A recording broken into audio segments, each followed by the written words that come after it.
वह deadliest mercenary के नाम से जाना जाता है। बचपन में सबसे ब्रूटल ट्रेनिंग से फोर्ज्ड होकर उसने countless dangerous operations carry out की है, हॉस्टेजेस को रेस्क्यू किया है और विलन्स को एलिमिनेट किया है। और उसके फैमिली को लगा था कि प्लेन क्रैश के बाद उसकी वही डेथ हो गई। लेकिन अब ये सब होने के बाद वो फाइनली अपने होमलैंड लौटता है और एंड अप हाई स्कूल में होता है, एक ऐसी जगह जहां रिच ब्रैट्स कम फॉर्चुनेट लोगों को बुली करते हैं। वे श्योरली हमारे एमसी पर भी ट्राई करेंगे, लेकिन प्रॉब्लम उनकी ही होगी। ये स्टोरी एक स्कूल से स्टार्ट होती है जहां पूरी क्लास को इस नए हैंडसम फेला से इंट्रोड्यूस कराया जा रहा है जो अभी अभी इस स्कूल में ट्रांसफर होकर आया है। टीचर मेंशन करता है कि वह काफी टाइम से ओवरसीज रह रहा था और सबको फ्रेंडली रहने और उसे सेटल होने में हेल्प करने को कहता है। क्लास की सारी गर्ल्स उसकी हॉट लुक्स देखकर ब्लश किए बिना नहीं रह पाती। रूम में मौजूद बुलीज भी स्नियर करने से खुद को रोक नहीं पाते, जबकि एवरेज लुक्स वाले स्टूडेंट्स नए गाय की गुड लुक्स से जेलस फील करते हैं।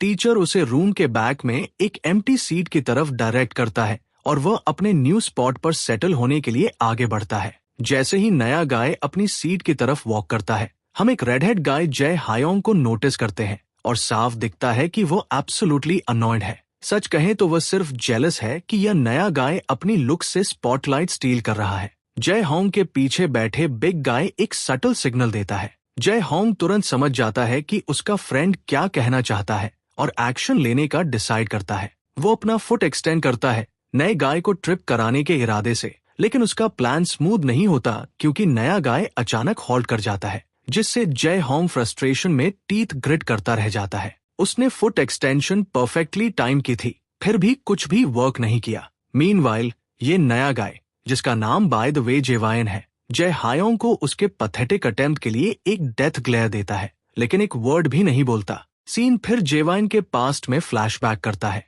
जहां एक ब्लॉन्ड गाय उसे एडवाइस करता है कि कोरिया लौटने के बाद फाइट्स में मत पड़ना। जेवायन साई करता है और जवाब देता है कि उसे यह ऑलरेडी पता है। सीनियर ये सुनकर पर्क अप होता है और क्यूरियस होकर पूछता है कि उसे ये कैसे पता। जेवायन एक्सप्लेन करता है कि वह बिना इनफ इंटेल के किसी कॉम्बैट सिचुएशन में एंटर नहीं करेगा। यह रिस्पॉन्स सीनियर की एक्सपेक्टेशन से काफी हार्डकोर निकलता है, लेकिन जेवायन अपने इयर्स ऑफ एक्सपीरियंस से विजडम शेयर करता रहता है। वह एक्सप्लेन करता है कि रैश डिसीजन उसकी लाइफ कॉस्ट कर सकता है और ऐसी मिस्टेक रुकी मूव होगी। इससे सीनियर और अनकंफर्टेबल हो जाता है। हमारा बॉय याद दिलाता है कि वह पिछले 10 इयर्स में कई बैटलफील्ड सर्वाइव कर चुका है क्योंकि उसे अपना स्टफ पता है। अचानक मेजर काम, जो सीनियर है, जेवायन को रोकता है और क्लैरिफाई करता है कि उसका मतलब ये स्ट्रैटेजिक नॉनसेंस नहीं था, बल्कि वह नहीं चाहता कि हमारा बॉय फाइट्स में एंगेज करे क्योंकि वो पुअर ऑफेंडर को बैडली बीटन अप होने से बचाना चाहता है।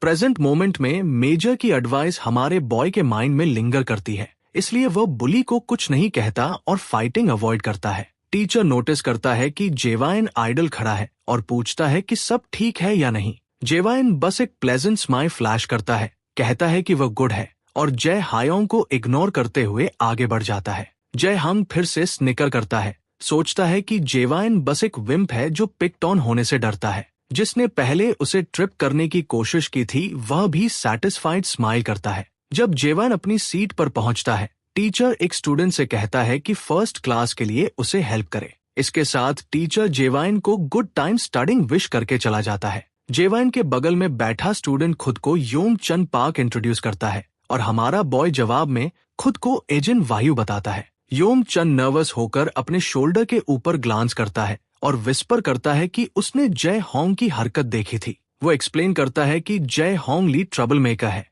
लेकिन एक और बुली भी है जिससे सावधान रहना चाहिए, हिक जिन, जो उतना ही बैड है। जेवायन दोनों ट्रबल मेकर्स को क्लोजर लुक देता है, जबकि योंग चन बताता है कि नेक्स्ट क्लास मैथ की है। जेवायन हेड्स अप के लिए थैंक्स करता है और योंग चन रिलीव्ड फील करता है कि हमारा बॉय कोई बुली नहीं है। वह कहता है कि किसी भी चीज के लिए फील फ्री पूछ लेना, वो हेल्प करने की पूरी कोशिश करेगा। मैथ टीचर आता है और सबको टेक्स्ट बुक्स ओपन करने को कहता है। वो बोर्ड पर मैथ प्रॉब्लम सॉल्व करने लगता है। कुछ स्टूडेंट्स नोट्स ले रहे हैं, कुछ अटली बोर्ड है। जेवायन सीन ऑब्जर्व करता है, नोटिस करता है कि योंग चन डिलिजेंटली अटेंशन दे रहा है जबकि कुछ स्टूडेंट्स डोज ऑफ कर रहे हैं या स्मार्टफोन्स पर मेस कर रहे हैं। वो विंडो से बाहर देखता है और प्लेग्राउंड में स्टूडेंट्स को प्ले करते देखता है। जेवाइन का माइंड मर्सनरी डेज की तरफ ड्रिफ्ट करता है। उसे हैवी रेन, एग्जॉशन और बैटर्ड बॉडी याद आती है। पास्ट लाइफ का केओस, गन्स और एक्सप्लोजन्स की कांस्टेंट रोर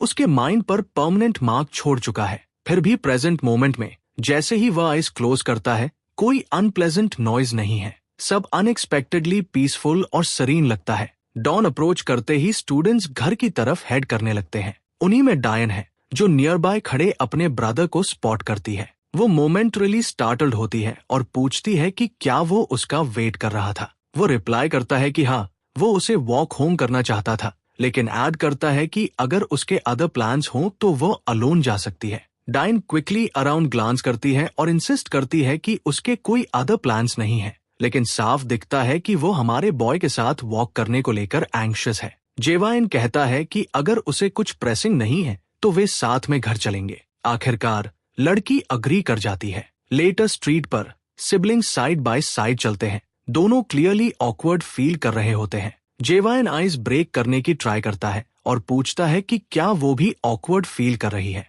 डायन ये सुनकर स्टार्टल्ड हो जाती है और जल्दी से इंसिस्ट करती है कि वो ऑकवर्ड बिल्कुल नहीं है, लेकिन जेवाइन उसे रियश्योर करता है कि ये ओके है क्योंकि वो खुद भी प्रिटी ऑकवर्ड फील कर रहा है। थैंकफुली ये रिमार्क आखिरकार हमारी गर्ल को थोड़ा रिलैक्स्ड कर देता है। जेवाइन फिर रिवील करता है कि एक्सीडेंट के टाइम वो सिर्फ 9 साल का था, इसलिए उसे अपनी रिमेनिंग फैमिली के बारे में ज्यादा रिमेम्बर नहीं है, इंक्लूडिंग उसकी सिस्टर। वो पॉइंट आउट करता है कि उसके लिए भी प्रिटी स्ट्रेंज होगा क्योंकि वो उस टाइम सिर्फ 7 की थी और प्रोबेबली उसे भी ज्यादा याद नहीं होगा। डायन साइलेंट रहती है क्योंकि ये एक्चुअली ट्रू है। तभी सडनली वो कॉर्नर के अराउंड से कुछ फैमिलियर वॉइसेस सुनती है और उसके फीट अचानक हॉल्ट हो जाते हैं। जब डॉन वॉइस के सोर्स की तरफ देखती है, वो क्लास में उसे बुली करने वाली गर्ल्स में से एक को स्पॉट करती है। अपेरेंटली वो उसी ब्लॉन्ड गर्ल की फ्रेंड है जिसने आज स्कूल में डॉन को स्लैप किया था। बुली गर्ल इमीडिएटली डॉन को नोटिस करती है और उसे कॉल आउट करती है। डॉन स्वेट में ब्रेक हो जाती है, अनसर्टेन फील करते हुए कि वो सिचुएशन को कैसे हैंडल करेगी। बुली गर्ल के साथ बैठे गाइस में से एक पूछता है कि डॉन कौन है। बुली गर्ल रिवील करती है कि देउन वही गर्ल है जिसे ह्यूअन डिसलाइक करता है और हुई वही ब्लॉन्ड गर्ल है जिसने पहले उसे स्लैप किया था। बुली गर्ल उसके ब्रदर को देउन के साथ चलते हुए भी स्पॉट करती है और टीज करना स्टार्ट कर देती है, पूछते हुए कि क्या वो अपने बॉयफ्रेंड के साथ बाहर है। वो कुछ कलरफुल रिमार्क्स ऐड करती है, सेइंग कि उसे नहीं पता था वो भी डेट कर सकते हैं। हमारी गर्ल क्विकली टिमिड हो जाती है और फ्रैंटिकली रियश्योर करने लगती है कि जेवाइन सिर्फ उसका ब्रदर है। ये बुली गर्ल के लिए सरप्राइज होता है क्योंकि उसे नहीं पता था कि डायन का कोई ब्रदर भी है। रूड कमेंट सुनने के बाद जेवाइन डायन से पूछता है कि क्या ये गर्ल उसकी फ्रेंड है। डायन टिमिडली अग्री करती है और एडमिट करती है कि वो होम रूम से एक दूसरे को जानते हैं, लेकिन कॉकी गर्ल रुकती नहीं। डॉन को फिर से कॉल करती है और पूछती है सिंस व्हेन। बुली की रांट कंटिन्यू होने पर डॉन ट्रेम्बल करने लगती है। जेवाइन फिर उस गर्ल को कोल्ड स्टेयर देता है, इतना शार्प कि हेल इटसेल्फ फ्रीज हो जाए। बुली गर्ल के पास बैठे गाय को जेवाइन का ग्लेयर बिल्कुल पसंद नहीं आता। वो अनॉयड हो जाता है और जेवाइन को वार्न करता है कि अगर वो नहीं चाहता कि उसका एज यांक हो तो खुद को वॉच करे। जेवाइन ग्लेयर करना कंटिन्यू रखता है, जिससे फैटी और ज्यादा अनॉयड हो जाता है। बुली गर्ल उसे एग ऑन करती है और जेवाइन से फाइट पिक करने के लिए प्रोवोक करती है। इवेंचुअली फैटी की पेशेंस वेयर थिन हो जाती है और वो हमारे बॉय की तरफ स्ट्राइड करता है और जेवाइन क्विकली डॉन को पीछे शव करता है और स्टूपिड हेड के फेस टू फेस आ जाता है। फैटी डिमांड करता है कि क्या जेवाइन अपनी सिस्टर के सामने टफ एक्ट करने की ट्राई कर रहा है। जेवाइन नोटिस करता है कि फैटी कितना डिफेंसलेस है, इतनी क्लोज डिस्टेंस पर खड़ा कि उसके सारे वाइटल पॉइंट्स अटैक के लिए वाइड ओपन है। और भी अम्यूजिंग ये है कि फैटी के पास कोई वेपन्स नहीं है, उसके पास बस उसका जायंट एज है। जेवाइन फील करता है कि ये गाय रैश बिहेव कर रहा है और खुद को वाइड ओपन छोड़ रहा है, लेकिन तभी मेजर काम के वर्ड्स उसके माइंड में एको करते हैं, जो उसे रिमाइंड करते हैं कि किसी से फाइट पिक नहीं करनी है। जेवाइन साई करता है, गेज अवर्ट करता है और क्वाइटली वॉक अवे करने का डिसाइड करता है, लेकिन फैटी उसे इतनी इजीली ऑफ द हुक नहीं छोड़ता। वो जेवाइन को कॉलर से ग्रैब करता है और अपना हैंड रेज करता है, जेवाइन के फेस पर शार्प स्लैप डिलीवर करने के लिए रेडी। कांटेक्ट होने से पहले ही डायन इंटरवीन करने के लिए रश करती है। वो जल्दी से हेड बो करती है और बुली को एक्सप्लेन करती है कि जेवाइन अपनी लाइफ का मोस्ट पार्ट ओवरसीज रहा है और कोरिया में चीजें कैसे वर्क करती हैं, इसका उसे हैबिट नहीं है। दूसरी तरफ बुली गर्ल स्निकर करती है, उसे बैक करते देख, जबकि डायन फियर से ट्रेम्बलिंग कंटिन्यू रखती है। फैटी डायन पर स्नैप करता है, सेइंग कि उसे फर्क नहीं पड़ता कि जेवाइन ओवरसीज रहा है या नहीं। अपनी सिस्टर को इतना टेरिफाइड और शेकिंग देखकर जेवाइन का ब्लड बॉयल हो जाता है। एंगर से फ्यूएल्ड होकर वो फैटी की रिस्ट ग्रैब करता है और यांग करता है। फैटी पेन में स्क्वर्म करता है, इवन दो जेवाइन ने कुछ खास एग्रेसिव नहीं किया होता। जेवाइन अपना बैग थ्रो करता है और स्कूल कोट उतार देता है। कामली वो अपनी सिस्टर से वेट करने को कहता है और कोट से उसका फेस कवर करता है, अश्योर करता है कि इसमें 1 मिनट से ज्यादा नहीं लगेगा। तभी सडनली रोडी थक पीछे से उस पर चार्ज करता है। जेवाइन एफर्टलेसली टर्न करता है और थक के फेस पर सॉलिड स्लैप डिलीवर करता है। सिंगल स्लैप से थक स्टैगर हो जाता है, उसके माउथ से ब्लड स्पिल होता है और वो सैक ऑफ पोटैटोज की तरह ग्राउंड पर क्रैश हो जाता है। कॉकी गर्ल और दूसरा गून स्पाइन में चिल फील करते हैं। साफ दिखता है कि अगर हमारा बॉय ऐसे ही कंटिन्यू करे तो वो पैंट्स में क्रैप करने वाले हैं। मीनवाइल जेवाइन डिसअपॉइंटमेंट में साय करता है, नोइंग कि उसने मेजर काम से किया प्रॉमिस ब्रेक कर दिया, लेकिन गैस करता है कि ये पूरी तरह उसकी फॉल्ट नहीं है क्योंकि इस फैटी बास्टर्ड ने खुद ये बुलाया था। दूसरा गून इतना टेरिफाइड हो जाता है कि वो हमारे बॉय के अगेंस्ट कोई मूव करने से पहले रिकंसिडर करने लगता है। नेक्स्ट सीन कंट्रीसाइड में शिफ्ट होती है, जहां मिलिट्री सोल्जर्स टायरलेसली ट्रेनिंग कर रहे हैं। उनके बीच मेजर काम है रिगरस एक्सरसाइजेस ओवरसी करते हुए। पीछे से एक फेलो सोल्जर अप्रोच करता है और काम को रिमाइंड करता है कि आज जेवाइन का स्कूल का फर्स्ट डे है। ये सुनकर मेजर काम कंसर्न हो जाता है कि 6 मंथ्स की नॉर्मल लाइफ लेसन्स के बावजूद जेवाइन इतने साल मर्सनरी रहने के बाद नॉर्मल स्कूल लाइफ अडेप्ट करने में स्ट्रगल कर सकता है। फिर भी काम प्राइड फील करता है और कॉन्फिडेंट है कि जो लेसन्स उसने जेवाइन को इम्पार्ट किए हैं वो उसकी न्यू लाइफ में थ्राइव करने में हेल्प करेंगे। टर्न आउट होता है कि मेजर काम की टीचिंग्स एग्जैक्टली काम नहीं आई, क्योंकि जेवाइन बुलीज को येस्टरडेज ट्रैश की तरह बना रहा है। बाकी बुलीज शॉक में देखते रहते हैं जब इंजर्ड फैटी अनकॉन्शियस पड़ा रहता है। आंखें पलट जाती हैं। बुली लड़की और उसकी साइड किक डर से कांप रही है। जैसे ही जीन उनकी तरफ तेज कदमों से बढ़ता है, एक पल में ही जीन झपटता है और दूसरे गुंडे के पेट में जोरदार घूंसा मारता है, जिससे वो उड़ता हुआ जमीन पर जा गिरता है। घमंडी लड़की का जबड़ा हैरानी से खुला रह जाता है। जब जीन उसकी ओर देखता है, उसकी मौत जैसी नजर उसे डर से थरथरा देती है। डॉन अपने चेहरे से कोट हटाती है, उसके हाथ कांप रहे होते हैं जब वो देखती है कि दोनों गुंडे ढेर पड़े हैं, जबकि उसे ढके हुए बस 1 मिनट ही हुआ था। जीन अपनी बहन को उसे देखते हुए नोटिस करता है और घमंडी लड़की को आखिरी डरावनी नजर देने के बाद उससे दूर चला जाता है। वो डॉन की तरफ मुड़कर अचानक उसका चेहरा ढकने के लिए माफी मांगता है। ये माफी डॉन को और ज्यादा असहज कर देती है, तो जीन माहौल हल्का करने के लिए कहता है कि चलो उसकी पसंदीदा दुकान से कुछ स्नैक्स ले लेते हैं। डॉन हकलाते हुए कहती है कि ठीक है और जरूरत नहीं है, तो जीन तय करता है कि सीधे घर चलते हैं। जैसे ही डॉन और जीन करीब आते हैं, बुली लड़की ये देखकर दहशत में रह जाती है। वो पूरी तरह हैरान है कि जो लड़का बस एक नजर से इतना डरावना लग रहा था, वही अब एक प्यारे और परवाह करने वाले भाई की तरह बर्ताव कर रहा है। भाई बहन साथ चलते हुए निकल जाते हैं और डॉन जाते जाते उसे एक आखिरी दोस्ताना हाथ हिलाकर अलविदा कहती है। बुली लड़की वहीं खड़ी रह जाती है, चेहरा डर से जमे हुए। घर जाते समय डॉन जीन से पूछती है कि क्या वही था जिसने पहले उन 2 लड़कों को गिराया था। जीन हाँ कह देता है और इससे वो अपने भाई के बारे में और जिज्ञासु हो जाती है, क्योंकि वो लड़ाई करने वाला नहीं लगता। फिर वो बताती है कि कोरिया में किसी को ऐसे घूरना बदतमीजी माना जा सकता है और अजीब हालात पैदा कर सकता है।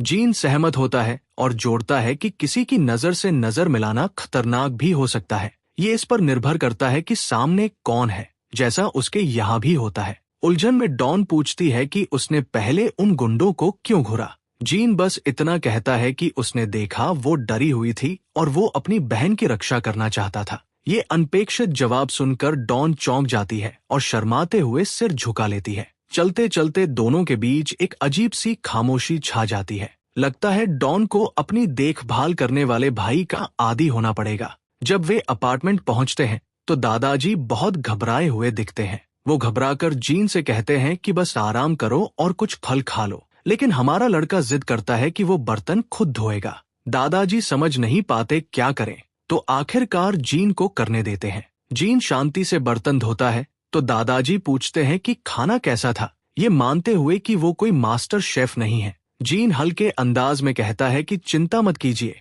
खाना बहुत बढ़िया था और उसे हर खाना पसंद आया। ये सुनकर बूढ़ा आदमी साफ राहत महसूस करता है, उसके चेहरे पर संतोष की झलक दिखती है। फिर दादाजी डॉन से पूछते हैं कि क्या उसे भी खाना पसंद आया, और वो सिर हिलाकर हामी भरती है। इसके बाद दादाजी बात बदलते हैं और जीन से उसके स्कूल के पहले दिन के बारे में पूछते हैं, जानना चाहते हैं कि कुछ दिलचस्प हुआ या नहीं। जीन पल भर हिचकिचाता है, जवाब देने में थोड़ा बेचैन लगता है। डॉन भी दिन की घटनाओं को सोचकर असहज महसूस करती है, लेकिन थोड़ी देर रुककर जीन मान लेता है कि दिन अच्छा था। ये सुनकर दादाजी का चेहरा खुशी से चमक उठता है। वो साफ तौर पर राहत और खुशी महसूस करते हैं। रात को सब सो जाते हैं, लेकिन हमारा लड़का अब भी जागा हुआ है। उसका दिमाग उस पल में चला जाता है जब दादाजी ने उसे पहली बार देखा था, और वो लगभग महसूस कर सकता है कि बूढ़ा आदमी उसे पाकर कितना आभारी था। दादाजी और बहन के साथ कुछ समय रहने के बाद जीन का ठंडा दिल धीरे धीरे गर्म होने लगा है। फिर उसके ख्याल उस वक्त की ओर चले जाते हैं जब वो उस हवाई जहाज में फंसा था जो बाद में क्रैश हो गया था। यात्री घबराए हुए थे और इमरजेंसी ऑक्सीजन मास्क नीचे आ गए थे। जैसे ही सब लोग मास्क पहनने के लिए भाग दौड़ कर रहे थे, जीन के माता पिता बस ये सुनिश्चित कर रहे थे कि उनका बेटा ठीक से सांस ले सके। वो दिन उसके लिए बेहद डरावना था। जैसे ही जहाज नीचे की ओर गिरने लगता है, जीन वर्तमान में झटके से जाग उठता है, बिस्तर से उछलता है और तेज तेज सांसें लेने लगता है। उसका दिल जोर जोर से धड़क रहा होता है और उसे एहसास होता है कि ये बस एक सपना था। वो घड़ी की ओर देखता है और पाता है कि सुबह हो चुकी है। अकेले बैठे बैठे उसे लिविंग रूम से कुछ खड़खड़ाहट की आवाजें सुनाई देती है। वो उठकर बाहर जाता है और देखता है कि उसकी बहन नाश्ता तैयार कर रही है। वो इधर उधर देखकर पूछता है कि दादाजी कहाँ गए। वो बताती है कि दादाजी तड़के काम पर चले गए। वो समझाती है कि जीन के आने पर दादाजी ने घर रहने के लिए छुट्टी ली थी,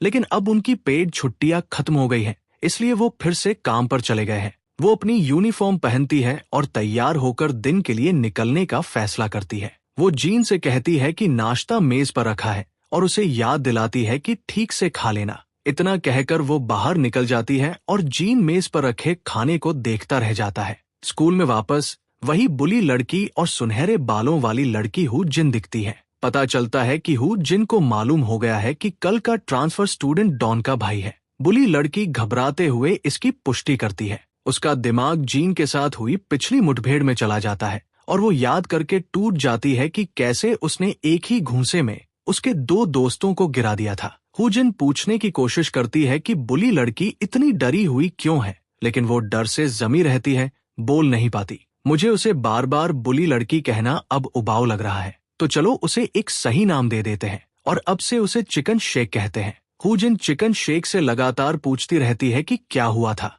आखिरकार चिकन शेक अपना डर निगल कर कहती है कि अब से उन्हें डॉन को तंग करना बंद कर देना चाहिए। जीन की वो घूरती नजर अब भी उसके दिमाग में गड़ी हुई है और वो उसे भुला नहीं पा रही। डर के बावजूद वो खुद को दिलासा देती है कि सब ठीक रहेगा, क्योंकि हु जिन और उसका भाई स्कूल के टॉप डॉग्स हैं और हर कोई उनके आगे झुकता है। थोड़ी देर बाद हम फिर से डॉन को देखते हैं। हमेशा की तरह उसके सिर पर बेरहमी से वार किया जाता है। जब वो मुड़कर देखती है तो सामने हु जिन और चिकन शेक साथ खड़ी होती है, एक बार फिर उसे तंग करने आई हुई। डॉन जल्दी से पूछती है कि अब दोनों क्या चाहती है, जिस पर हु जिन उसे एक सेकंड साथ चलने को कहती है। हमारी लड़की पूछती है कि वे कहाँ जा रहे हैं। घमंडी सुनहरे बालों वाली साफ तौर पर चिड़ी हुई है और डॉन पर झल्लाकर चिल्लाती है। कहती है कि ज्यादा उड़ने की जरूरत नहीं है और अगर पिटना नहीं चाहती तो आदेश माने। वो ये भी जोड़ती है कि भाई होने से कुछ नहीं बदलेगा। थोड़ी देर बाद हम स्कूल के रिसाइकलिंग स्टेशन पर पहुंचते हैं,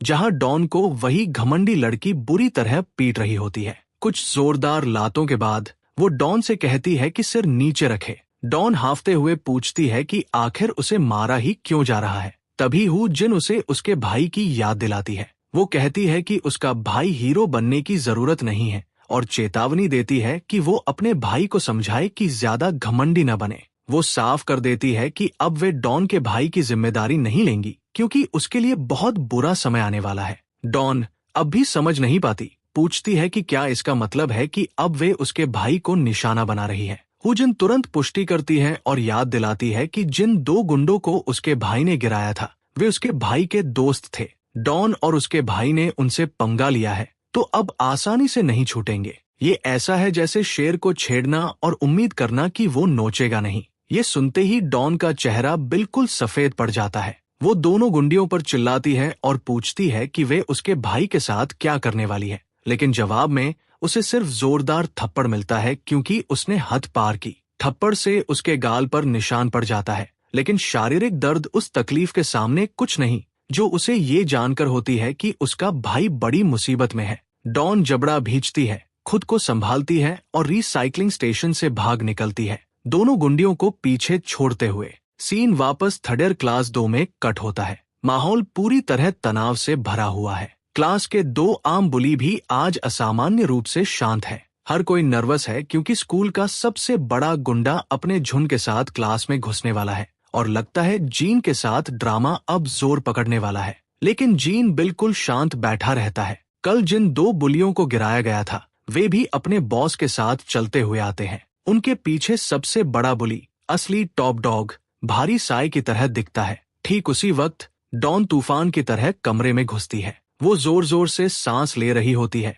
उसका चेहरा सूजा हुआ है और उसकी यूनिफॉर्म गंदगी से सनी होती है। जीन अचानक अपनी सीट से खड़ा हो जाता है, उसकी आंखें झटके से फैल जाती है जब वो अपनी बहन का जख्मी चेहरा और गंदी यूनिफॉर्म देखता है। बुली बॉस मजाकिया लहजे में बोलना शुरू करता है, ताना मारता है कि जीन की बहन अपने भाई के लिए कितनी परेशान है। वो बताता है कि उसकी अपनी बहन हुजिन बस हर वक्त उसे तंग करती रहती है और उससे काम करवाती रहती है। हुजिन भी वहां आ जाती है और अपने भाई को याद दिलाती है कि उसे तभी अफसोस होगा जब किसी दिन उसका भाई सच में पीटेगा। इस बीच जीन अपनी बहन को इस हाल में देखकर अंदर से हिल जाता है, लेकिन उसके रिएक्शन से पहले ही सीन थोड़ा पीछे अतीत में चला जाता है। जब सुबह सुबह छात्र क्लास में इकट्ठा हो रहे थे, हम देखते हैं कि योंग चान का डरा हुआ चेहरा है जिस पर 2 शोर मचाने वाले लड़के लगातार वार कर रहे हैं, जैसे उसका चेहरा निशाना हो। जे ह्योंग अपने सीधे हेडशॉट पर काफी घमंडी महसूस करता है और अपने दोस्त के सामने डींगे मारता है। हाचिन झुंझलाकर पास बैठे एक छात्र से उसका रबर मांगता है। जैसे ही डरपोक छात्र रबर देता है, हाचिन झट से ले लेता है। वो पूरी ताकत से हाथ घुमाता है और योंग चान के सिर पर सटीक वार करता है। परफेक्ट हिट लगते ही वो खुशी से नाचने लगता है, लेकिन जे ह्योंग इसे सिर्फ किस्मत का शॉट बताकर कम आंकता है। दोनों दोस्त एक दूसरे से आगे निकलने के लिए हेडशॉट की होड़ लगाने लगते हैं। जे ह्योंग एक और वार करने का फैसला करता है, जोर से हाथ घुमाकर रबर योंग चान की तरफ फेंकता है, लेकिन हैरानी से जीन बीच में आ जाता है और रबर उसकी कमर पर लगती है। अचानक हुई इस रुकावट से दोनों बुली चिढ़ जाते हैं और रबर जमीन पर गिर जाती है। जीन फिर डर से सिमटे योंग चान के ठीक बगल में जाकर बैठ जाता है। लाल बालों वाला साफ तौर पर गुस्से में है। उसे लगता है कि जीन अब उसकी हद पार कर रहा है। हाचिन जीन को समझाने का फैसला करता है और रेडहेड तुरंत सहमत हो जाता है। इस बीच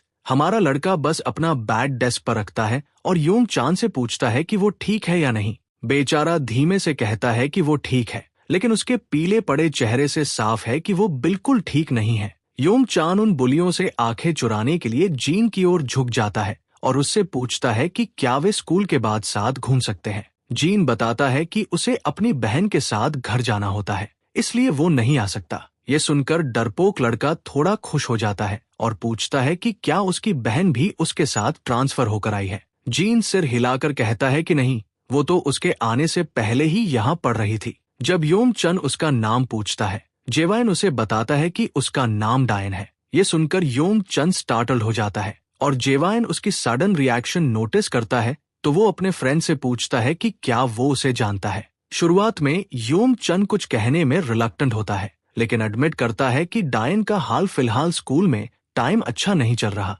वो एक्सप्लेन करता है कि मिडिल स्कूल में डायन स्मार्ट और प्रिटी होने की वजह से काफी पॉपुलर थी, जिस वजह से बॉयज का उस पर काफी अटेंशन था। लेकिन फिर एक ब्लॉन्ड गर्ल हु जेवाइन, जो जेलस थी, ने उसे बुली करना शुरू कर दिया। जेवाइन पूछता है कि क्या किसी ने उन्हें डायन को बुली करने से रोका नहीं। योम चन बताता है कि जो गर्ल उसे बुली करती थी हुई जेवाइन, उसका एक भाई है गिजू किम, जो उनके स्कूल का सबसे बड़ा ट्रबल मेकर है। इससे भी बुरा यह है कि डायन उसी होम रूम में हु जेवाइन के साथ फंसी हुई है और उसे इतनी बुरी तरह बुली किया जाता है कि हर स्टूडेंट को हैरानी होती है कि वो अभी भी स्कूल आने की हिम्मत कैसे करती है। जेवाइन सारी बातें जोड़कर समझ जाता है कि हु जेवाइन ने उसकी सिस्टर को सिर्फ इसलिए टारगेट किया क्योंकि किसी को डायन पसंद थी। लेकिन योम चन गंभीर होकर बताता है कि ये बस एक एक्सक्यूज है। असल में हु जेवाइन को बस किसी को बुली करने का रीजन चाहिए था। जेवाइन का दिमाग कुछ दिन पहले की यादों में चला जाता है, जब उसके ग्रैंडपा ने उम्मीद जताई थी कि ओवरसीज रहने के बाद जेवाइन को न्यू स्कूल में एडजस्ट करना आसान रहेगा।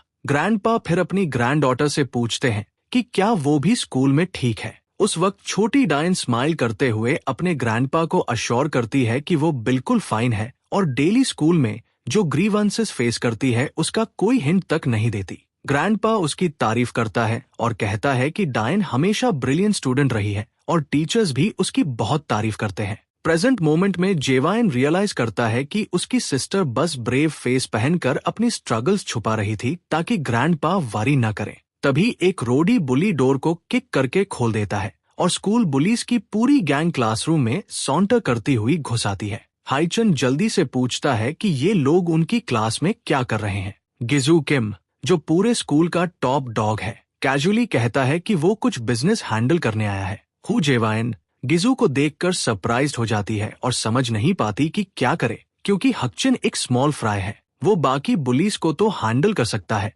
लेकिन गिजू किम से उलझना नहीं चाहता। मीनवाइल गिजू के लैकी उसे जेवाइन के बारे में इन्फॉर्म करते हैं। जब गिजू जेवाइन को देखता है तो वो अपने लैकियाइज पर चिल्लाने लगता है कि एक स्क्रॉनी लिटिल पंक से पिट कैसे गए। वो अपने लैकियाइज को डिसमिस करता है और प्रोवोकेटिव तरीके से उंगली हिलाकर जेवाइन को पास आने को कहता है। जेवाइन तुरंत खड़ा हो जाता है, जबकि रेडहेड और हॉकचिन पूरी तरह कंफ्यूज्ड होते हैं कि जेवाइन ने ऐसा क्या कर दिया कि गिजू भड़क गया, और उन्हें लगता है कि अब जेवाइन पूरी तरह स्क्रूड है। लेकिन जेवाइन डिफाइंटली वहीं खड़ा रहता है और पूछता है कि क्या सच में गिजू ही यहाँ बिग शॉट है। गिजू स्नियर करता है और कहता है कि उसे मजा आ रहा है कि जेवाइन को इतनी देर लगी ये समझने में कि बॉस कौन है। वो अपने लैकी को कहता है कि इडियट की तरह खड़ा मत रह और मूव कर। लैकी साफ साफ डरा हुआ होता है, लेकिन फिर भी जेवाइन की तरफ कदम बढ़ाता है। तभी शोडाउन शुरू होने से पहले डायन भी क्लासरूम में भागती हुई घुसती है, भारी सांस लेते हुए। प्रेजेंट में जेवाइन खुद को अपनी ब्रूस्ड सिस्टर को देखते हुए पाता है। डायन की आंखों में टीयर्स आ जाते हैं और वो जेवाइन से उसे ट्रबल में डालने के लिए अपोलोजाइज करने लगती है। हु जेवाइन ये देखकर स्कॉफ करती है और उसे बिगेस्ट ड्रामा क्वीन कहती है। लेकिन जेवाइन अपनी सिस्टर से कहता है कि उसे किसी बात के लिए सॉरी बोलने की जरूरत नहीं है। इससे पहले कि वो कुछ और कहे, जेवाइन कंट्रोल खो देता है और लैकी को इतनी जोर से स्लैप करता है कि वो जमीन पर गिरकर नॉकड आउट कोल्ड हो जाता है। बाकी बुलीज, जो पहले से जानते हैं कि जेवाइन कितना हार्ड हिट करता है, कांपने लगते हैं। एक लैकी के डाउन होते ही जेवाइन अपनी सिस्टर से कहता है कि माफी इन्हें मांगनी चाहिए। फैटी क्लेंच्ड फिस्ट के साथ जेवाइन पर चार्ज करता है, लेकिन जेवाइन आसानी से उसका हाथ साइड कर देता है। एक्सपोज्ड थ्रोट देखते ही जेवाइन निंजा की तरह ब्रूटल और प्रेसाइज स्मैक देता है, जिससे बुली खांसता थुकता हुआ फ्लोर पर गिर जाता है। दूसरा लैकी डर से कांपते हुए जेवाइन पर हिट करने की कोशिश करता है, लेकिन जेवाइन क्रशिंग ब्लो से उसकी रिब्स तोड़ता है और लाइटनिंग फास्ट रिफ्लेक्सेस के साथ उसे जमीन पर फेंक देता है। मीनवाइल गिजू का कॉन्फिडेंस धीरे धीरे क्रम्बल होने लगता है जब वो देखता है कि जेवाइन उसके बुलीज को कुछ भी समझे बिना गिरा रहा है। क्लास के लोकल लैकियाइज, जो अभी बीटा स्टेज में हैं, वाइड आइड और एक्सप्रेशनलेस खड़े रहते हैं। हुईजन और चिकन शेक भी पूरी तरह फ्रीक आउट होकर कंपोजर खो देते हैं। आखिरी दो बुलीज को गिराने के बाद जेवाइन गिजू की तरफ मुड़ता है और साफ कर देता है कि उसकी सिस्टर इन थग्स की वजह से सफर कर रही है और वो इसे बर्दाश्त नहीं करेगा। गिजू आखिरकार बोलता है और स्नियर करते हुए एडमिट करता है कि जेवाइन पुशओवर नहीं है। स्मर्क के साथ गिजू लाइटनिंग स्पीड से अपनी लेग जेवाइन के फेस की तरफ स्विंग करता है, लेकिन जेवाइन आसानी से किक ब्लॉक कर लेता है, जिससे गिजू स्टन रह जाता है। फिर भी गिजू तुरंत दूसरी लेग स्विंग करता है, जिसे जेवाइन फिर से इजीली ब्लॉक कर देता है। जेवाइन गिजू की लेग पकड़ता है, उसे खींचकर पास लाता है और उसके फेस पर ब्रूटल पंच मारता है। पंच से ब्लड स्प्रे हो जाता है और गिजू रैग डॉल की तरह जमीन पर क्रैश कर जाता है। उसकी नोज और माउथ से खून बह रहा होता है और वो हॉरर में जेवाइन की तरफ देखता है जो उसके ऊपर गॉडडैम डेथ रीपर की तरह खड़ा होता है। बिना हेजिटेट किए जेवाइन फिर से अपनी लेग स्विंग करता है। वो बास्टर्ड के फेस पर पावरफुल किक मारता है जिससे और ज्यादा ब्लड स्प्लैटर हो जाता है। जो गाय पहले कॉकी और खुद से भरा हुआ था वो आखिरकार जमीन पर गिर जाता है, डिफीटेड और ह्यूमिलिएटेड। पूरी क्लास एकदम साइलेंट हो जाती है। शॉक में आंखें फटी रह जाती है जब वो देखते हैं कि जेवाइन ने एक ही स्वीप में सबसे बड़े बुली को गिरा दिया। दोनों बीटा बुलीज भी स्लैग जावेद रह जाते हैं। उन्हें यकीन ही नहीं होता कि हमारे बॉय ने गिजू जैसे मेजर प्लेयर को इतनी एफर्टलेसली हरा दिया। गर्ल्स भी उतनी ही हॉरिफाइड होती हैं, खासकर ब्लॉन्ड पूरी तरह स्टन रहती है। वो इमेजिन भी नहीं कर पाती कि जेवाइन इतना फॉर्मिडेबल हो सकता है। जेवाइन की तरफ चलना शुरू करता है जो पूरी तरह टेरिफाइड है क्योंकि वो नहीं चाहती कि उसे भी स्लैप पड़े और वही ब्रूटल ट्रीटमेंट फेस करना पड़े। लेकिन कुछ भी होने से पहले डायन दौड़कर अपने ब्रदर को रोकती है और प्लीड करती है कि वो अब कुछ और न करे। जेवाइन उसे याद दिलाता है कि जेवाइन और उसकी क्रू उसे काफी टाइम से बुली कर रहे हैं और वो ये भी जानता है कि कल भी उसे टारगेट किया गया था। डायन का फेस गिर जाता है जब उसे रियलाइज होता है कि उसके ब्रदर ने पूरी ट्रूथ अनकवर कर ली है और वो चुपचाप सिर झुका लेती है। फिर अचानक उसे समझ आता है कि जेवाइन उसकी खातिर फाइट कर रहा है, तो वो जल्दी से एक फोर्स्ड स्माइल करती है और अपने ब्रदर से कहती है कि वो फाइन है और उसे रुक जाना चाहिए। उसका ब्रदर पहले हेजिटेट करता है लेकिन आखिरकार अग्री कर लेता है और उसे क्लास तक छोड़ने का फैसला करता है। जैसे ही वो निकलते हैं, क्लास में स्टूडेंट्स मर्मर्स में फूट पड़ते हैं। उन्हें यकीन नहीं होता कि गिजू,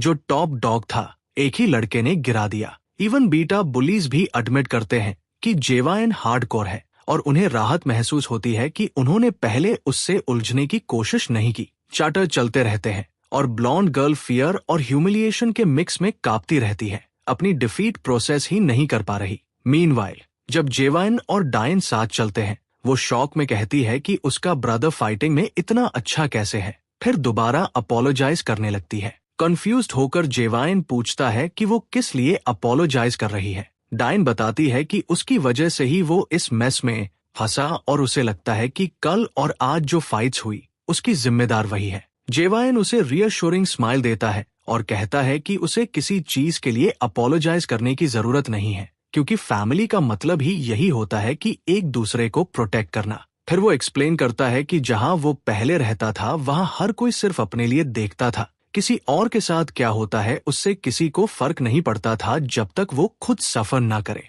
लेकिन इवन ऐसे लोग भी अलग एक्ट करते हैं जब उनकी ओन फैमिली इन्वॉल्व होती है। तभी सीन मेमोरी लेन में चला जाता है जहां केओटिक बैटलफील्ड है। चारों तरफ स्मोक और एक्सप्लोजन्स है। गन फायर और बॉम्बार्डमेंट्स दोनों तरफ से एको करते हैं। उस मैडनेस के बीच एक यंगर जेवाइन खसा हुआ दिखता है। कार्नेज के बीच वो एक अपोजिंग सोल्जर को देखता है जो डेस्परेटली अपनी छोटी डॉटर को बचाने की कोशिश कर रहा है। उसे शील्ड कर रहा है उस आदमी से जिसने गन सीधा उनके फेस पर तान रखी है। वायलेंस के बीच भी उस सोल्जर को अपने बच्चे के लिए सब कुछ रिस्क करते देखना जेवाइन पर डीप इम्प्रेशन छोड़ता है। उसे फैमिली का असली मतलब और उसकी इम्पोर्टेंस पर सवाल करने पर मजबूर कर देता है। प्रेजेंट मोमेंट में डायन कहती है कि उसे तो वो बैली याद ही नहीं करती, फिर भी वो उसके लिए इतना क्यों कर रहा है। बॉय अग्री करता है कि ये सच है कि उसे वो याद नहीं है, लेकिन इंसिस्ट करता है कि इससे ये फैक्ट नहीं बदलता कि वो फैमिली है। गर्ल चुपचाप खड़ी रहती है,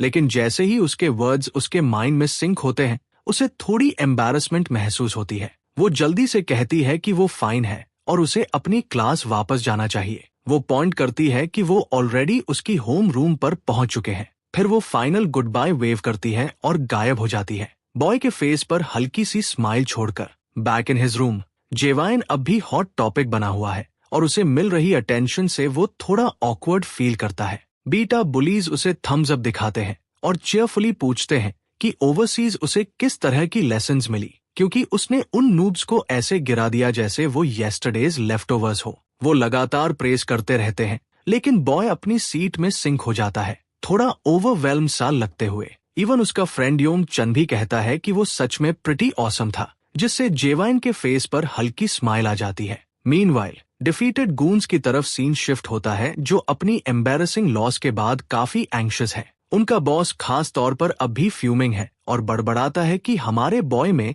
कुछ अलग है क्योंकि वो एवरेज थर्ड रेट थग की तरह फाइट नहीं करता। उसकी सिस्टर उसे चीयर अप करने की कोशिश करती है, कहती है सल्क करना बंद करे और बताती है कि उनकी लॉस बस एक फ्लूक थी। वो कहती है कि जेवाइन ने उन्हें ऑफ गार्ड पकड़ लिया था, इसलिए बाद में उसे कैच करना चाहिए। लेकिन बुली साइलेंट रहते हैं क्योंकि उन्होंने हार्ड वे से सीख लिया है कि हमारा बॉय एक पावर हाउस है जिससे मेस नहीं लेना चाहिए। फिर भी ब्लॉन्डी उसे याद दिलाती है कि वो बस एक गाय है और उन्हें किसी डूड को ऐसे उन्हें गिराने नहीं देना चाहिए। उसका ब्रदर आखिरकार उसे चुप करा देता है और कहता है कि अगर उसे फाइट की इतनी इचिंग है तो वो खुद जाकर उस बॉय से लड़ ले अगर उसे इतना इजी लगता है। नेचुरली हु जेवाइन को उसका टोन पसंद नहीं आता और वो स्नैप करती है कि सिर्फ इसलिए उस पर फ्रस्ट्रेशन मत निकालो क्योंकि किसी रैंडम गाय ने तुम्हें बुरी तरह हरा दिया। उसका ब्रदर पूरी तरह फ्यूरियस हो जाता है और साफ दिखता है कि हु जेवाइन की बातों ने उसे अंदर तक हिट किया है क्योंकि हम सब जानते हैं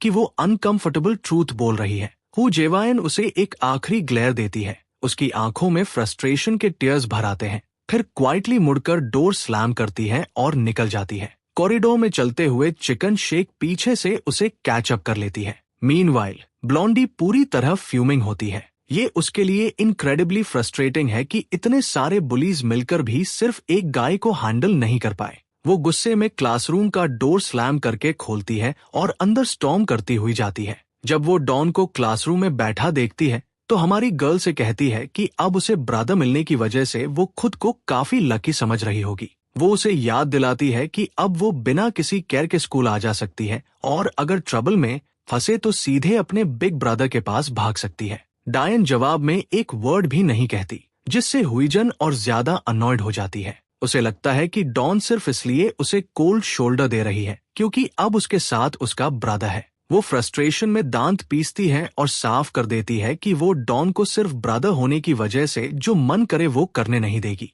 जैसे जैसे डस्क सेटल होने लगता है, स्टूडेंट्स घर जाने लगते हैं और क्राउड के बीच हमारी गर्ल भी है जो काफी डिजेक्टेड दिख रही है। वो थॉट्स में खोई हुई है और उस सीन को रिकॉल करती है जब उसके ब्रदर ने उसके लिए स्टैंड लिया था और उन थग्स से फाइट की थी। उसे याद आता है कि उसने कहा था कि वो फैमिली है और वो सोचती है कि क्या अब वो फाइनली बिना बुलीड होने की वारी के स्कूल जा पाएगी। उसका माइंड वापस हिजन के रूल वाले मिजरेबल डेज में चला जाता है जहां उसे कॉन्स्टेंटली बॉस किया जाता था और वो हर कमांड को एक फेथफुल डॉग की तरह ओबे करती थी। जब भी वो खुद के लिए बोलने की कोशिश करती उसे स्लैप कर दिया जाता था। अचानक उसका ब्रदर उसके पीछे आ जाता है और पूछता है कि क्या कोई बात उसे बॉदर कर रही है। इस सडन कॉल से वो स्टार्टल हो जाती है, लेकिन हमारा बॉय याद दिलाता है कि वो उसे पहले भी कई बार कॉल कर चुका था पर उसने रिस्पॉन्ड नहीं किया। सिस्टर जल्दी से सॉरी कहती है और एक्सप्लेन करती है कि उसने उसे सुना नहीं। फिर पूछती है कि क्या वो फिर से उसका वेट कर रहा था।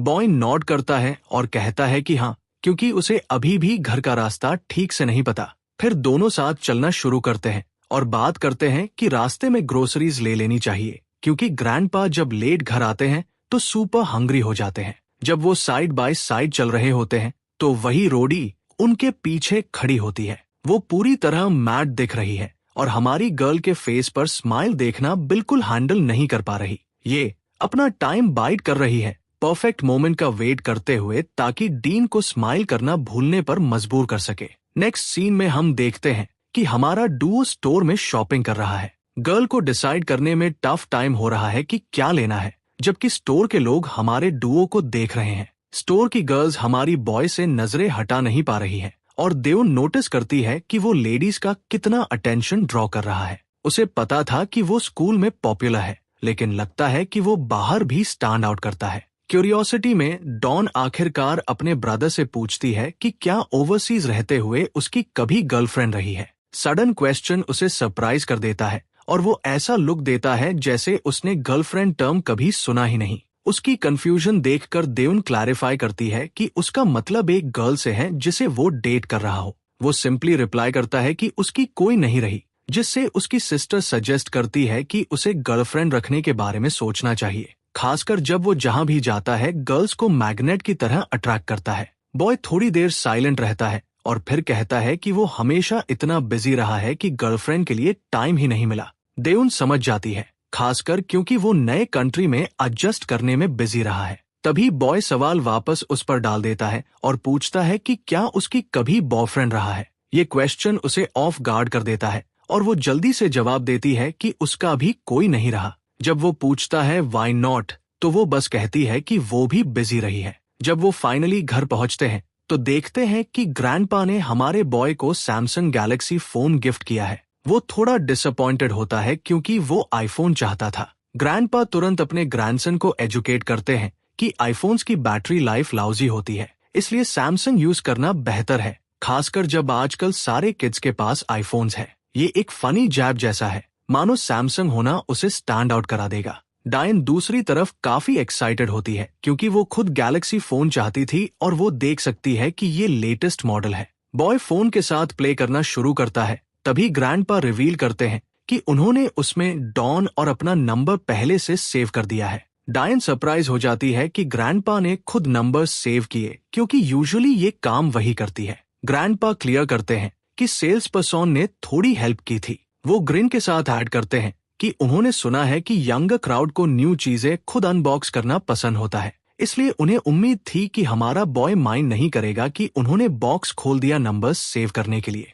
जवाब में जेवाइन जल्दी से कहता है कि उसे बिल्कुल प्रॉब्लम नहीं है। ग्रैंडपा फिर देउन से अपोलोजाइज करते हैं और कहते हैं कि स्टोर में उस फोन का सिर्फ एक ही पीस था, इसलिए वो उसके लिए नहीं ले पाए। डॉन रियश्योर करती है कि कोई बिग डील नहीं है और फिर वो सब मिलकर ग्रेट डिनर करते हैं, चैटिंग करते हुए और फैमिली टाइम एंजॉय करते हैं। लेटर दैट नाइट बॉय अभी भी अपने न्यू फोन के साथ प्ले कर रहा होता है और वो गैलेक्सी एक्सपीरियंस को रियली डिग करने लगता है। वो सोचता है कि शायद सैमसंग फोन्स इतने बैड नहीं हैं और हो सकता है आईफोन से भी बेटर हो। सीन कट होती है मेजर काम पर, जो कंप्यूटर पर बिजी काम कर रहा होता है। तभी उसका फोन रिंग करता है। वो पिक करता है और देखता है कि जेवायन है, जो अपने सीनियर को बताता है कि उसे नया फोन मिला है और अब से यही उसका न्यू नंबर है। सीनियर इस न्यूज से थोड़ा सरप्राइज्ड हो जाता है और पीछे खड़ा जूनियर भी पूछता है कि क्या मेजर काम ने जेवाइन को पहले ही फोन नहीं दिया था। मेजर काम कंफर्म करता है कि उसने दिया था। तभी सीनियर टोमेटो रेड होकर गुस्से में आ जाता है और पॉइंट करता है कि उसने जेवाइन को उनका सबसे एक्सपेंसिव आईफोन दिया था।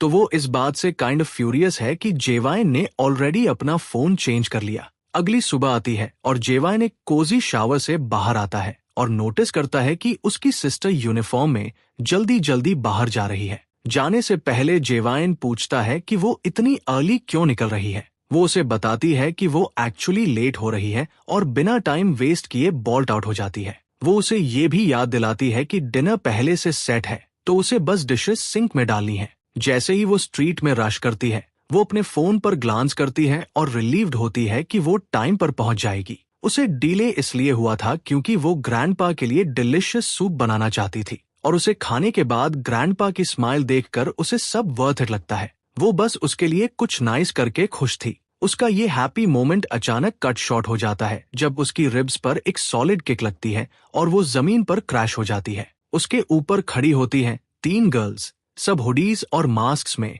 ताकि अपनी आइडेंटिटीज हाइड कर सके। सामने वाली डायन से कहती है कि वो देखकर दौड़ा करे और अक्यूज करती है कि उसने उसका एंकल ऑलमोस्ट ब्रेक कर दिया। साफ है कि ये गर्ल्स बस ट्रबल ढूंढ रही हैं और फाइट पिक करने के लिए एक्सक्यूजेस बना रही हैं। वो डिमांड करती है कि डायन अपने सो कॉल्ड ब्लंडर के लिए अपोलोजाइज करे। बेचारी गर्ल जल्दी से नॉड करती है और कहती है कि वो रियली सॉरी है, लेकिन रोडी लीडर सेटिस्फाइड नहीं होती और डायन के फेस पर स्लैप मारती है और इंसिस्ट करती है कि वो विम्परिंग डॉग की तरह अपोलोजाइज करे। तभी पॉनीटेल वाली गर्ल्स में से एक सजेस्ट करती है कि सब काराओके स्पॉट चलते हैं थोड़ा स्टीम ब्लो ऑफ करने के लिए। दूसरी गर्ल तुरंत अग्री करती है और कहती है कि उन्हें डेफिनेटली रिलैक्स करना चाहिए और थोड़ा फन करना चाहिए। पोनीटेल गर्ल क्राउच होकर डॉन की आई लेवल पर आती है। एक स्मग ग्रिन के साथ वो हमारी गर्ल को अपनी काराओके सेशन में ज्वाइन करने का इनवाइट देती है और कहती है कि वहाँ वो लोग ब्लास्ट करने वाले हैं।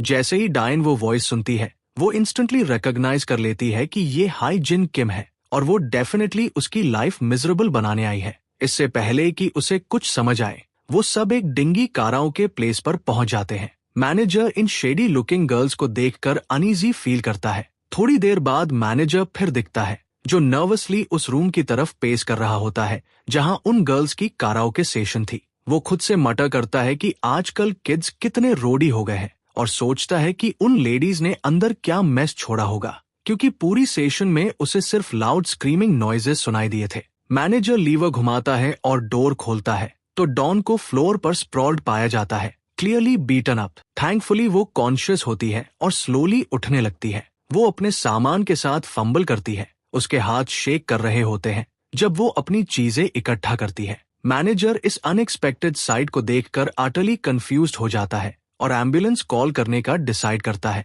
लेकिन डॉन फ्लैटली रिफ्यूज कर देती है और लड़खड़ाते हुए बाहर निकल जाती है। मीनवाइल क्लासरूम में टीचर अटेंडेंस ले रहा होता है और नोटिस करता है कि डॉन अभी भी मिसिंग है। स्टूडेंट्स कंफर्म करते हैं कि वो वहां नहीं है, तो सब कंफ्यूज्ड हो जाते हैं क्योंकि डायन बिना बताए स्कूल स्किप नहीं करती। बैकग्राउंड में हुईजीन किम स्मर्क कर रही होती है, क्लियरली खुद से प्लीज्ड। चिकन शेक अपने फ्रेंड की तरफ मुड़कर पूछती है कि क्या उसे लगता है डायन ठीक होगी। जवाब में हुईन बस कहती है कि पैनिक मत करो। वो याद दिलाती है कि डायन का स्कूल मिस करना उनका मैटर नहीं है। चिकन शेक नर्वसली अग्री करती है, साथ निभाते हुए कहती है कि हाँ, ये ट्रू है और इसका उनसे कोई लेना देना नहीं। फाइनली स्कूल बेल रिंग होती है, डे के एंड का सिग्नल देते हुए। हमेशा की तरह बॉय अपनी सिस्टर का आउटसाइड वेट करता है, लेकिन क्राउड में उसे वो नजर नहीं आती। क्राउड थिन होने लगता है और जल्द ही आसपास हार्डली कोई रहता है, लेकिन उसकी सिस्टर अभी भी दिखाई नहीं देती।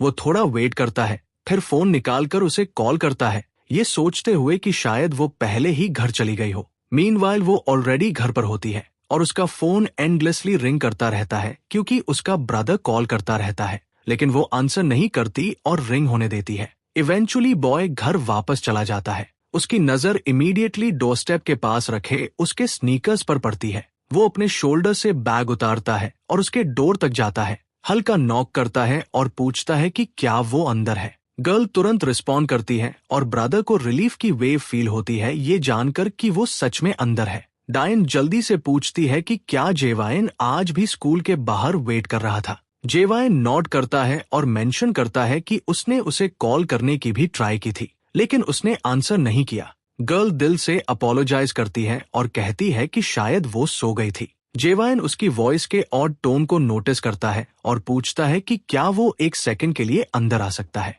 डॉन तुरंत एक्सक्यूज बना लेती है और कहती है कि वो बेड पर है क्योंकि वो वेल फील नहीं कर रही। वरीड होकर जेवाइन पूछता है कि क्या कुछ सीरियस है। वो रियश्योर करती है कि बस स्लाइट फीवर है और रेस्ट के बाद ठीक हो जाएगी। जेवाइन उसे कहता है कि अगर कुछ चाहिए तो उसे कॉल करे और बाहर जाने का डिसाइड करता है, उसके लिए मेडिसिन लेने की प्लान के साथ। लेकिन जेवाइन अचानक डोर पर रुक जाता है और नोटिस करता है कि उसके स्नीकर्स ब्लड से स्टेन है। उसे रियलाइज करने में टाइम नहीं लगता कि कुछ सीरियस हुआ है, क्योंकि शूज पर ब्लड रोज रोज दिखने वाली चीज नहीं है। जैसे ही वो सब कनेक्ट करता है, वो फर्स्ट एड किट उठाता है और उसकी इंजरी स्टेंड करने के लिए उसके रूम में चला जाता है। जब वो उसके ब्रूस्ड फेस पर बैंडेजेस लगाता है तो वो विंस करती है। लगता है जेवाइन अभी भी पूरी स्टोरी नहीं जानता। डायन उसे बताती है कि वो स्टेयर्स से गिर गई थी जब वो एक बाइसिकल डॉज करने की कोशिश कर रही थी। हाउएवर, जेवाइन पॉइंट आउट करता है कि उसकी इंजरी सिंपल एक्सीडेंट के हिसाब से काफी सीवियर लग रही है और पूछता है कि क्या वो डॉक्टर को नहीं दिखाना चाहती। वो एक पल हेजिटेट करती है, फिर इंसिस्ट करती है कि वो टोटली फाइन है। गेस किया जा सकता है कि डॉक्टर के पास जाने में उसकी हेजिटेशन अंडरस्टैंडेबल है, क्योंकि अगर वो हॉस्पिटल गई तो पता चल जाएगा कि ब्रूजेस स्टेयर्स से गिरने की वजह से नहीं है। सीन फिर डीन के पास्ट में कट होता है, जहां हम प्रिंसिपल के ऑफिस में पहुंचते हैं। डायन प्रिंसिपल को बता रही होती है कि उसे हु जिन ने बीट किया था। हाउएवर, हु जिन फ्लैटली एक्यूजेशंस डिनाई कर देती है। पुलिस भी केस में इन्वॉल्व होती है और डायन इंसिस्ट करती है कि हिजन ही वो थी जिसने उसे बीट किया। वो एक्सप्लेन करती है कि हिजन मास्क और हैट पहने हुए थी, लेकिन उसने उसकी वॉइस रिकॉग्नाइज कर ली और उसे पूरा श्योर है कि वही थी। बिसाइड्स, हुईजीन का स्कूल में उसे बुली करने का हिस्ट्री भी रहा है। लेकिन फिर हुजीन स्लाई स्मर्क के साथ पूछती है कि डायन उस पर अक्यूज कैसे कर सकती है जब उसने उसका फेस तक नहीं देखा। प्रिंसिपल डॉन से क्वेश्चन करता है कि क्या उसने अटैकर का फेस देखा था। दिया फिर से रिप्लाई करती है कि असेलेंट का फेस कवर्ड था, लेकिन वो श्योर है कि वो हिजन ही थी। इसी पॉइंट पर हुईजीन की मदर एंगर में बर्स्ट हो जाती है। वो गुस्से में डॉन पर अक्यूज करती है कि उसने पुलिस को कॉल किया और उसकी डॉटर को रिडिकुलस एक्यूजेशन पर क्रिमिनल की तरह ट्रीट किया। प्रिंसिपल फ्यूरियस मदर को काम करने की ट्राई करता है, लेकिन वो लिसन करने से रिफ्यूज कर देती है और क्लियर कर देती है कि वो काम नहीं होगी। मीनवाइल हुजीन का कॉन्फिडेंस क्रम्बल हो जाता है क्योंकि उसे रियलाइज होता है कि कोई भी उसकी बात बिलीव नहीं कर रहा, डिस्पाइट उसकी सर्टेनिटी के कि हिजिन कल्प्रिट थी। इवन पुलिस ऑफिसर्स भी स्केप्टिकल रहते हैं। मदर डिमांड करती है कि डीन इमीडिएटली उसकी डॉटर से अपोलोजाइज करे एक्यूजेशन के लिए, बट हमारी गर्ल स्टैंड हर ग्राउंड रहती है और वुमन को बताती है कि इंडीड उसी की डॉटर ने उस पर असॉल्ट किया था। एरोगेंट मदर इससे इन्फ्यूरिएटेड हो जाती है और डिसाइड करती है कि वो मैटर डायन के पेरेंट्स तक ले जाएगी। वो डिमांड करती है कि हमारी गर्ल तुरंत अपने पेरेंट्स को स्कूल लेकर आए। ये डॉन का दिल तोड़ देता है। उसे टीयर्स इनवॉलंटरीली फेस से स्ट्रीम होते हुए फील होते हैं, जबकि विलन जिसने उसे असॉल्ट किया था लाफ करती है और अनपनिश्ड चली जाती है। प्रेजेंट में वो खुद को सैम सिचुएशन में ट्रैप्ड फील करती है जिसका सामना उसने पास्ट में किया था। वो बिलीव करती है कि सॉलिड प्रूफ के बिना वॉइस उठाना फ्यूटाइल है और वो डिटर्मिन्ड है कि अपने ग्रैंडफादर को ऑफेंड नहीं करेगी जो हमेशा उसका सपोर्टिव फिगर रहे हैं। सडनली जेवाइन उसकी टेंस एक्सप्रेशन नोटिस करता है और उसका हैंड उसके फोरहेड पर रखकर पूछता है कि क्या वो सच में ओके है। गर्ल वीकली रिप्लाई करती है कि वो फाइन है। जेवाइन पॉइंट आउट करता है कि बोन्स ब्रोकन नहीं है, लेकिन ब्रूजेस काफी सीवियर है और कुछ दिनों तक हर्ट करेंगे। वो नॉड करती है और सरप्राइज्ड होती है कि वो पैचिंग अप स्टफ में एक्चुअली काफी गुड है क्योंकि बैंडेजेस परफेक्टली प्लेस्ड लग रहे हैं। फिर वो सोम्बर हो जाती है अपने ग्रैंडफादर को रिमेम्बर करते हुए। उसे वरी होती है कि कहीं वो अपसेट न हो जाए, स्पेशली क्योंकि उनका हार्ट वीक है। ये न्यूज जेवाइन के लिए सरप्राइज होती है और गर्ल फर्दर रिवील करती है कि उनके ग्रैंडफादर हार्ट हेल्थ रेगुलेट करने के लिए पिल्स लेते हैं। रिस्पॉन्स में जेवाइन प्रॉमिस करता है कि वो इंश्योर करेगा कि ग्रैंडफादर को इस प्रेडिकामेंट की विफ तक न मिले और उसे बस स्लीप लेने को कहता है। जैसे ही वो वॉक अवे करने लगता है, वो पीछे से उसे कॉल करती है। प्लेजेंट स्माइल के साथ वो उसकी सारी हेल्प के लिए थैंक करती है। जेवाइन भी सैम वार्म स्माइल रेसिप्रोकेट करता है, बट जैसे ही वो चला जाता है उसकी स्माइल फेड हो जाती है। वो वंडर करती है कि क्या उसने उसे सब कुछ न बताकर सही किया। उसे फील होता है कि टीनेजर्स लाइक वो और उसका ब्रदर सिचुएशन के बारे में वास्तव में कुछ खास नहीं कर सकते। हाउएवर, हम सब जानते हैं कि जेवाइन ऑर्डिनरी टीनेजर नहीं है और सरप्राइज नहीं होगा अगर उसे ऑलरेडी पता हो कि उसकी इंजरीज के पीछे कौन था। लेटर सीन एक क्लब में शिफ्ट होती है जहां हाई एनर्जी म्यूजिक ब्लास्टिंग होता है और लोग बस कर रहे होते हैं। मिडिल में बॉस बुली गिजू किम दिखाई देता है। वो टीथ ग्रिट करते हुए ड्रिंक कर रहा होता है और अपने बॉयज के साथ लाफ कर रहा होता है। सब जेवाइन के बारे में डिस्कस कर रहे होते हैं और वंडर कर रहे होते हैं कि एक सिंगल ब्रैथ ने सब कुछ कैसे मैस अप कर दिया। वन थक बोलता है कि उनका डाउनफॉल जेवाइन को अंडर एस्टिमेट करने की वजह से हुआ। वो इंसिस्ट करता है कि अगर प्लान अहेड किया जाए तो वो उसे इजीली टेक आउट कर सकते हैं। अनदर गून अग्री करता है और एम्फसाइज करता है कि वो उसे ऐसे ही एस्केप नहीं करने दे सकते। थर्ड ऐड करता है कि जेवाइन सबके अगेंस्ट स्टैंड करने का चांस नहीं रखेगा। डिस्पाइट इंथुजियाज्म, बॉस जानता है कि जेवाइन को टेक डाउन करना वॉक इन द पार्क नहीं होगा। वो ह्यूमिलिएटिंग डिफीट से अभी भी सीथिंग है, लेकिन इसे स्लाइड नहीं करना चाहता। वो फ्रस्ट्रेशन में ग्लास डाउन रखता है और रिलक्टेंटली लैकी से अग्री करता है। वो क्लियर करता है कि 1-on-1 उनकी स्टाइल नहीं है, सो नंबर्स के साथ स्ट्रैटेजिक प्लान सोच सकते हैं। लैकी चेशायर कैट्स की तरह ग्रिन करते हैं, क्लियरली प्लान को लेकर एक्साइटेड। रोडी बंच सोचता है कि उन्होंने सब फिगर आउट कर लिया है, लेकिन वो बस हाइनास का पैक है जो सूनर और लेटर जेवाइन से कॉमपन्स पाने वाले हैं। जस्ट तभी जब वो नेक्स्ट मूव प्लान कर रहे होते हैं, गिजू का फोन रिंग करता है। कॉलर आईडी में लिटिल, टर्न्स आउट वो उसकी लिटिल सिस्टर होती है और लगता है गिजू भी अग्री करता है कि वो इंडीड एक एनीवे वो उस पर येल करने लगती है और पूछती है कि वो क्लब में बैठकर क्या कर रहा है। गिजू उसे कहता है कि जो कहना है कहे वरना वो कॉल कट कर देगा। गर्ल इंसिस्ट करती है कि वो उसका बिग टाइम ओस करता है। गिजू कंफ्यूजन में पूछता है कि वो किस बारे में बात कर रही है। तब वो रिवील करती है कि उसने अर्लियर टुडे डायन को रफ अप किया था। वो बताती है कि सिबलिंग्स को ऐसे ही छोड़ दिया तो होल स्कूल में उनकी अथॉरिटी लूज हो जाएगी। ब्रदर थोड़ा प्राउड फील करते हुए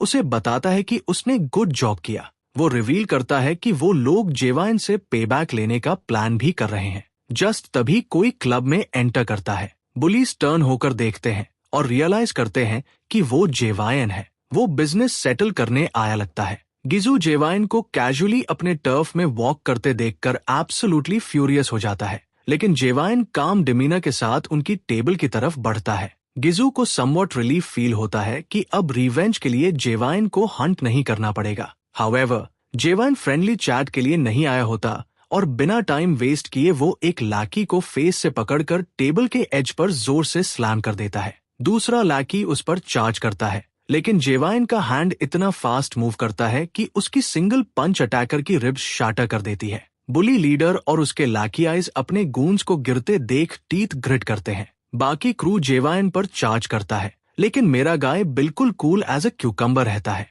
जैसे ही वो पास आते हैं, वो एक को ट्रू सिग्मा मेल की तरह एफर्टलेसली किक करके नीचे गिरा देता है। नेक्स्ट, वो पर्पल हेड को पकड़कर ब्रूटल थड के साथ टेबल पर पटक देता है। पर्पल हेड लाइफ के लिए कावर कर रहा होता है, लेकिन जेवाइन यही नहीं रुकता और उसे रगर डॉल की तरह वॉल पर स्लैम कर देता है। फिर वो फिस्ट को बॉल बनाकर फैटी के फेस पर डेवास्टेटिंग ब्लो देता है। एक थग ग्लास बॉटल पकड़कर जेवाइन पर स्विंग करता है, लेकिन मेरा गाय कैजुअली बॉटल उसके हैंड से नॉक कर देता है और ब्रूटल वैक उसके फेस पर मारता है, जिससे थग के माउथ से ब्लड बहने लगता है। एक और बुली पीछे से चार्ज करता है, लेकिन जेवाइन डक करता है, उसका हैंड पकड़कर पेनफुली ट्विस्ट करता है और फेस पर हार्ड स्लैप मार देता है। जेवाइन थग को साइड में फेंक देता है और फिर एक और लैकी को फेस से पकड़ता है। वो उसके अगली मग को अपने नी में स्मैश कर देता है। सिकनिंग क्रंच के साथ थग की नोज ब्रेक हो जाती है। सारे थग्स डाउन होने के बाद गिजू स्पीचलेस रह जाता है।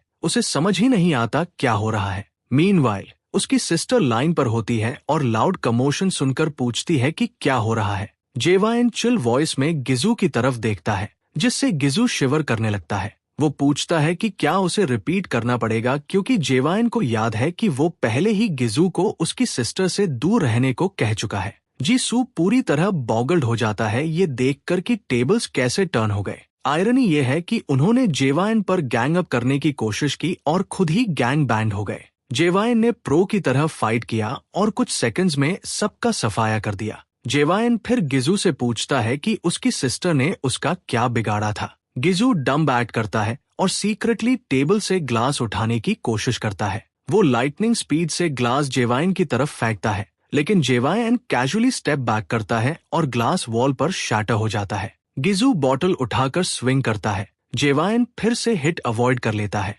दूसरी बार स्विंग में जेवाइन बॉटल उसके हैंड से नॉक कर देता है और पंच मारता है, जिससे बॉटल का कंटेंट चारों तरफ स्प्लैटर हो जाता है। गिजू फिस्ट स्विंग करता है, लेकिन जेवाइन ब्रूटल स्मैक उसके फेस पर मारता है और उसकी नोज से क्रेजी तरीके से ब्लड बहने लगता है। जीसू पीछे स्टम्बल करता है, एयर के लिए गास्प करता हुआ, जबकि जेवाइन बिल्कुल काम और कंपोस्ट रहता है। जेवाइन पूछता है कि हेल्पलेस गर्ल को हरास करके उसे कौन सा ट्विस्टेड प्लेजर मिलता है। डेस्परेट मूव में गिजू बॉटल तोड़कर शार्प पीसेस जेवाइन के चेस्ट की तरफ एम करता है, लेकिन जेवाइन डरता नहीं। वो गिजू का हैंड जोर से स्लैप करता है और बॉटल गिर जाती है। फिर वो गिजू को थ्रोट से पकड़कर स्क्वीज करता है, जिससे वो ब्रेथ के लिए स्ट्रगल करने लगता है। गिजू के फीट लड़खड़ाते हैं और जेवाइन उसे फोर्सफुली ग्राउंड पर पटक देता है। बास्टर्ड राइड्स और स्क्वर्म्स करता है एस्केप करने के लिए, लेकिन जेवाइन आयरन ग्रिप ढीली नहीं करता। उसका हैंड फर्मली गिजू के थ्रोट पर प्रेस रहता है,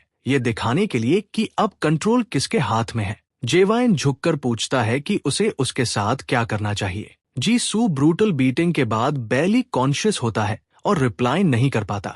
जेवाइन फाइनल वार्निंग देता है, क्लियर करता है कि ये लास्ट टाइम है जब वो उसे स्पेयर कर रहा है। वो कहता है कि उसकी सिस्टर से दूर रहे और हाई जेवाइन को भी कंट्रोल में रखे। वो एम्फसाइज करता है कि अगर उसे फ्यूचर में रूमर भी सुनाई दिया कि गिजू या हु जेवाइन उसकी सिस्टर को बॉदर कर रहे हैं, तो वो वापस आकर फिनिश करेगा जो उसने शुरू किया है। पॉइंट ड्राइव करने के लिए जेवाइन ग्रिप और टाइट कर देता है। गिजू ऑलमोस्ट अनकॉन्शियसनेस के ब्रिंक पर पहुंच जाता है। बुली डेस्परेट होकर स्क्वर्म करता है और प्रोफ्यूसली अपोलोजाइज करने लगता है। आखिरकार जेवाइन ग्रिप छोड़ देता है। गिजू एयर के लिए गास्प करता है और वायलेंटली कॉफ करता है, जबकि जेवाइन वॉक अवे करता है। क्लब से बाहर निकलते वक्त स्टाफ नर्वस ग्लांसेस एक्सचेंज करते हैं। मीनवाइल हु जेवाइन और चिकन शेक स्ट्रीट पर स्ट्रॉल कर रही होती है। हाई जेवाइन को बैड वाइब आती है और वो वरी करने लगती है कि उसका ब्रदर ट्रबल में है। क्लब पहुंचते ही फुटस्टेप्स सुनाई देते हैं और जेवाइन कैजुअली एग्जिट करता हुआ दिखता है।